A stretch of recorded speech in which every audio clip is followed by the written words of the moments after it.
It just becomes the way things are. That's how culture becomes. Now, I'm not saying culture should ever be our guide, and I don't think that's what Paul is saying.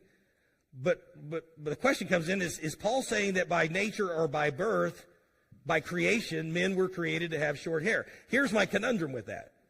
If you take a little boy and a little girl, and you let them grow up, and you never cut either one of their hair, it's not like at some point the little boy's hair just stops growing. You see what I'm saying? So it doesn't fit necessarily to say that that's the way God created you, that your hair would just stop growing. And so I was really trying to come to an honest conclusion to what is it then that Paul is saying here. Because as men and women grow, their hair will grow basically at the same length.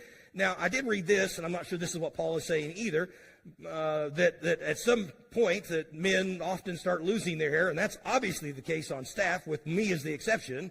And so is that what he's referring to, that by nature men lose their hair? And I don't know about that either, but my point is this, as I'm looking at this, I really believe that what he's saying is it's a cultural norm.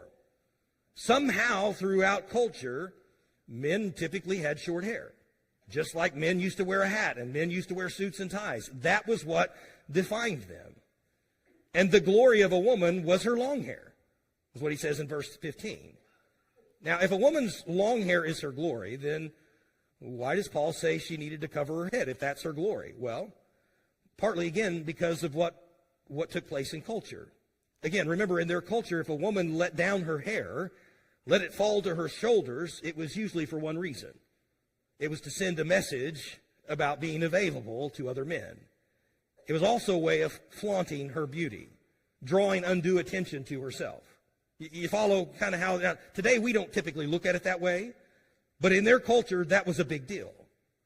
And so here's the point, that this was the last thing Paul says a woman should want to do is to bring glory to herself, but rather glory to her husband, just like the man needed to bring glory to God. All right, so let's kind of digest this just a little bit.